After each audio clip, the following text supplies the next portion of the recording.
Image जो brand बनाई गई थी उसको क्या बड़ा झटका लगा है, बीजेपी खेमे में इसको लेकर क्या असर होगा, आज इस रिपोर्ट में समझेंगे। दरअसल उत्तर प्रदेश के मुख्यमंत्री योगी आदित्यनाथ को 2022 के विधानसभा चुनाव में बड़ी जीत मिली थी। माफियाओं के खिलाफ एक्शन और राज्य में कानून व्यवस्था जैसे संवेदनशील मुद्दे पर योगी के अच्छे काम को इसकी वजह माना गया था। इस जीत ने योगी के कद को तेजी से बढ़ाया था और राष्ट्रीय स्तर पर उनकी पहचान बनी थी। लेकिन अब 2024 में लोकसभा चुनाव के यूपी से जो नतीजे आए हैं उसने सबको चौंका दिया है। भाजपा यहां 33 सीटों पर ही ठहर गई है, जबकि अखिलेश की सपा ने 37 सीटों के साथ शानदार प्रदर्शन किया है। ऐसे में सवाल उठने लगा है कि इन नतीजों से ब्रांड योगी पर क्या असर होगा। सभी की नजरें इसी बात पर है। योगी आदित्यनाथ का नाम बीते कुछ सालों से पीएम मोदी के साथ लिया जाता रहा। मोदी योगी के युग में के साथ ही लोग नारे लगाते हैं, लेकिन इन नतीजों के बाद यूपी में भाजपा की राजनीति और 2027 के चुनाव पर सभी की नजरें होगी। खासतौर पर भाजपा के आंतरिक समीकरण देखने लायक होंगे।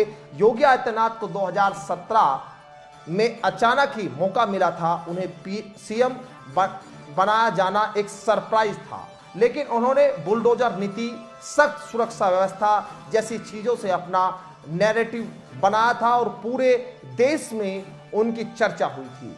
इसके बाद राज्य में 2019 के आम चुनाव में फिर 2022 के विधानसभा चुनाव में भी बड़ी सफलता मिली। भले ही पीएम का फेस एक बार फिर से नरेंद्र मोदी ही थे, लेकिन यूपी में योगी आदित्यनाथ पर भी निर्भरता थी। ऐसे में नतीजों के मंथन में योगी पर भी चर्चा होगी। सीएम योगी ने चुनाव प्रचार में कुल 169 रैलियां की, 15 प्रबुद्ध सम्मेलन किए और 13 रोड शो भी निकाले।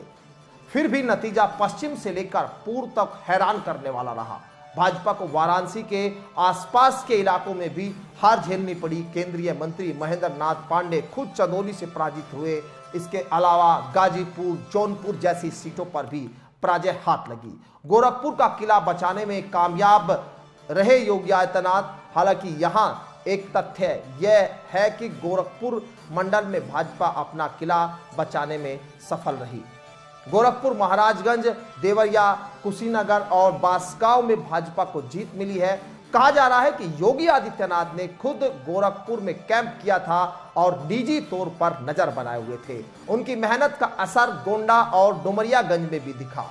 पार्टी में यूपी के नतीजों को लेकर चर्चा भी शुरू हो गई थी और कई नेताओं का कहना है कि इस हार की वजह कमजोर उम्मीदवार रहे।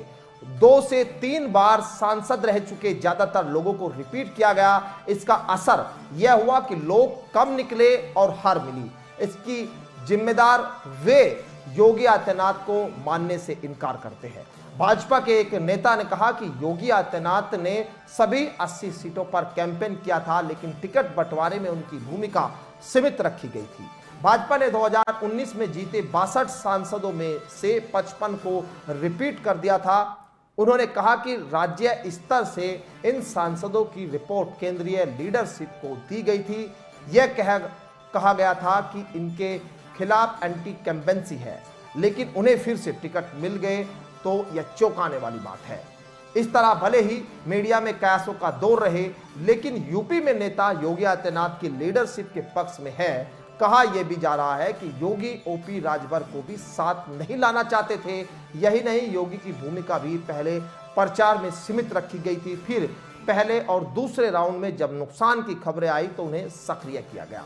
तो आज बीजेपी खेमे में इन तमाम सवालों को लेकर एक जबरदस्त तरीके की चर्चा हो रही है। यूपी में क्या अब आने वाले चुनाव में, विधानसभा के चुनाव 2027 में जब होंगे, इस पर क्या योगी आदित्यनाथ की ब्रांड इमेज पर कोई बड़ा असर पड़ने जा रहा है, ये देखना बड़ा दिलचस्प होगा।